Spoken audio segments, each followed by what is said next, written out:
This is a book and movie review for the book Warm Bodies by Isaac Marion and its prequel, The New Hunger.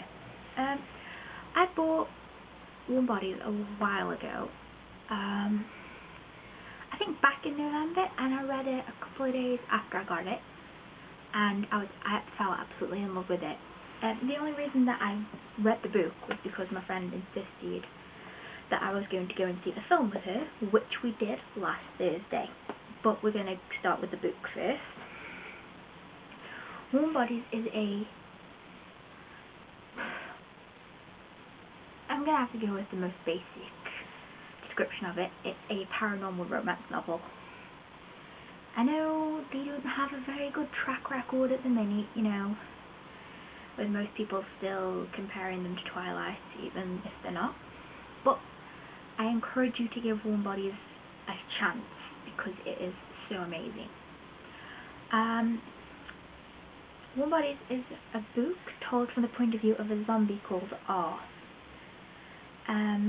He's not like other zombies. Well, he doesn't think he is. He wants to be human again because he's sick of living a life where he doesn't really live. He lives in an old abandoned airport with thousands of other zombies and pretty much spends his days groaning and wandering around unless they go out to hunt. That is until one day he goes out hunting. Goes out hunting with a group of friends, other zombies, I guess, and sees a girl called Julie.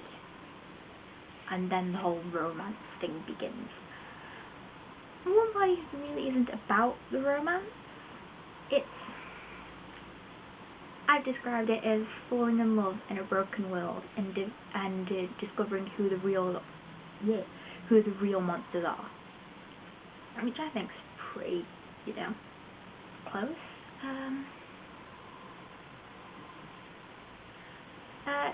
Obviously, from the names, you can tell that it's, supposed to be based on Romeo and Juliet, unless you're me and you don't realise that until someone points it out. It's kind of obvious, really, when you think about the fact that R is obviously called R. Julie is Julie. Julie's best friend is called Nora, and R's best friend is called Anne. But, I just didn't click. I absolutely fell in love with Warm Bodies. It's one of my favourite books, and when you have that book and you recommend it to everyone, even if it's not their kind of book, that's what this book is to me. I didn't really expect to enjoy it because I don't really like zombies and stuff like that, but I thought I'd give it a chance, and I'm really glad that I did. And you should really check it out. Don't let the quote by Stephanie Meyer on the cover fool you. It's really good. I was going to give it a rating. I'd give it 4 out of 5 because it's not perfect, but it's pretty close. The movie adaptation, oh guys, the movie adaptation and I are not very good friends at the minute. Like I said, I went to see it with my best friend, and for the most part, I enjoyed it. Though, and I know how book adaptations have to work, and you have to cut bits out and everything, but I feel like a lot of the things were cut out for the pace, and it didn't really work. Also, you can tell that they didn't know there was going to be a sequel, because they sort of gave it an ending. They were like, well, there's no proper ending to this book, quick, give it something. Give it a happy ending. Which annoyed me until I went home and found out that there was going to be a sequel to the book. So there was a bit of happiness for me.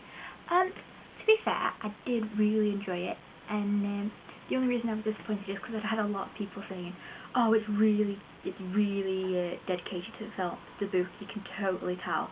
And I was like, oh yeah, it's going to be so good, I'm going to see the ending more, I'm going to love everything. And it was one of them when you were watching it, it's like, well, no, where's this bit? where's that bit? How have you changed the ending? How could you do that? So obviously I was a bit annoyed. My friend who I went to see it with is a zombie fanatic. There is no other way to explain it. Like, explain her love for zombies. And she was sat there the entire time pointing out all the inaccuracies. Which was funny, because there was just me going, this isn't right, this isn't in the book. The book said it goes like this. And she's like, that's not how a zombie walks. That's not how a zombie walks.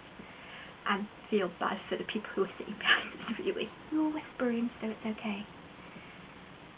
Wait, no, there wasn't anyone sitting behind us, so we're okay. Yeah, so we were both annoyed at for different reasons. To be fair though, the actors did really well. Nicholas Hoult was brilliant as R. Like, his voiceovers were so adorable and so fitting to the dry sense that I read R's narration in, because the book is told mostly through narration from R, because he can't actually have conversations. Bless. And as he's saying all the, as Nicholas Hoult's doing all the voiceovers, he's just like, yeah, that's how I imagine I would say it. I forgot the name of the girl who plays Julie. Give me a sec. Teresa Palmer was amazing as Julie. Like, she played her just the right amount of vulnerable and badass, which I appreciate. And being completely honest, I was a bit annoyed at the casting of Nora, because she's supposed to be black. I mean, I can't pronounce her name, but the girl who played her did really well, but she wasn't Nora. Yeah, so that was kind of disappointing. The guy who played M was amazing. Like, he was the right amount of adorable and, zombie. Good mix.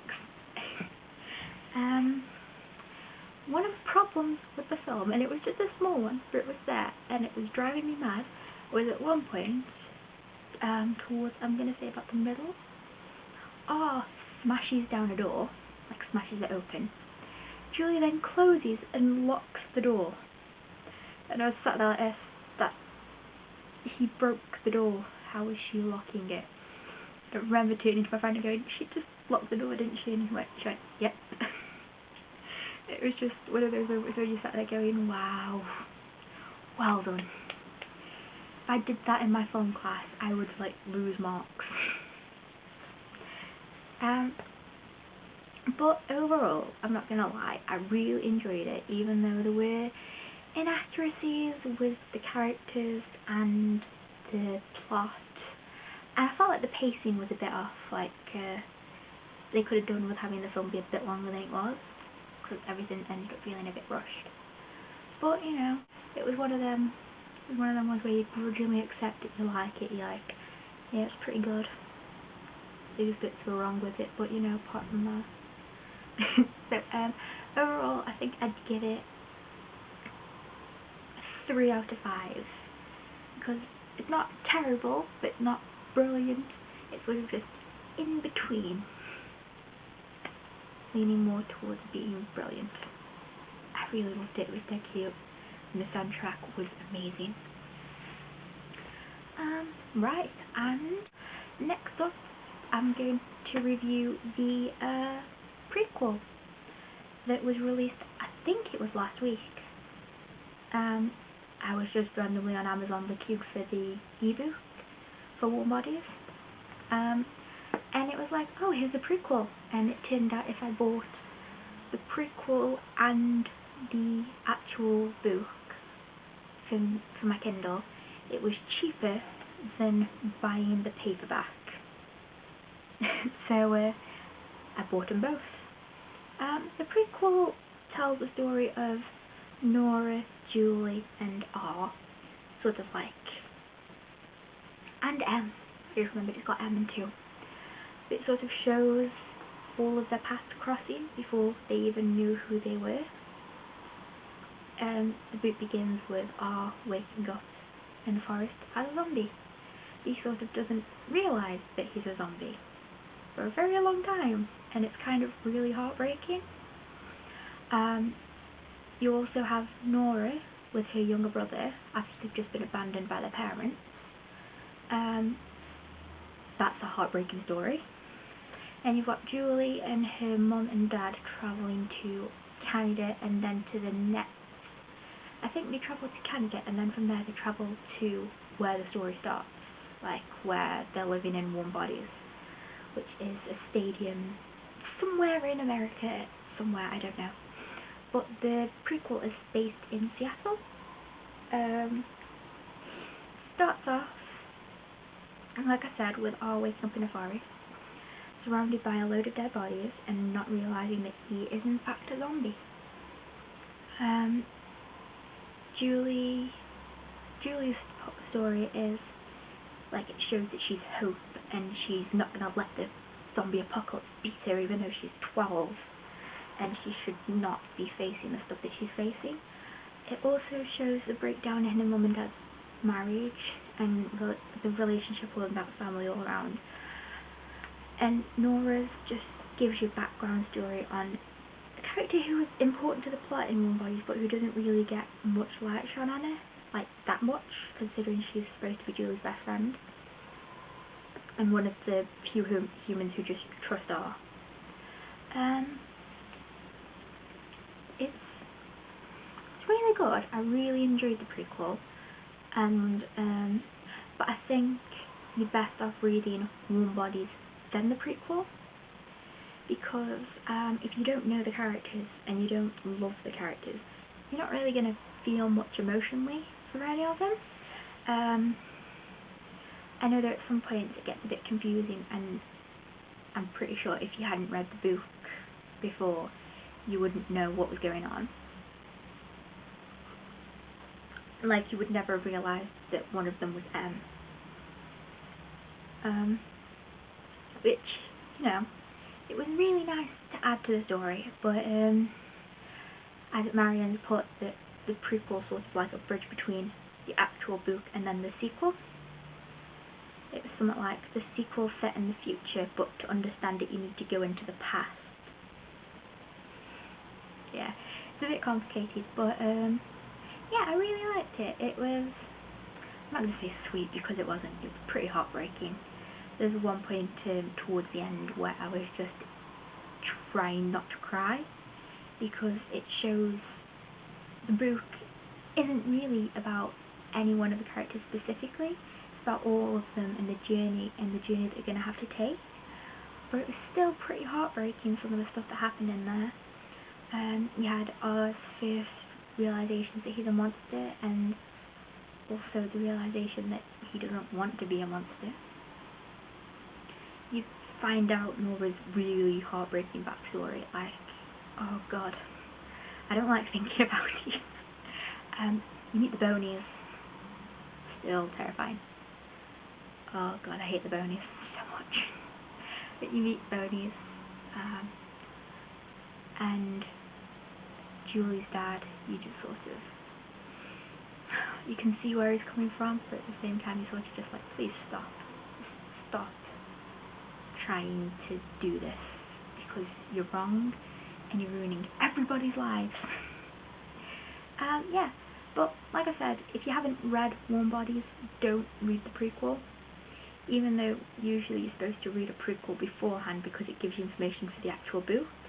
Don't do it, because you won't understand what's going on. None of the characters will be familiar for you, and it'll just be really confusing, and it won't be as much fun as if you've read the book and fallen in love with R and Julie and Nora, and then you can go back and see that their paths have crossed before, even if none of them notice. So yeah, I think for that one, I'd give it 3.5. Yeah, 3.5, because it's not as good as Warm Bodies, but like, for a little companion book that's not really, well, it's kind of important, but like, you don't have to read it. It's really good. Yeah, so I think that's everything for this video. I'll talk to you guys later. Bye.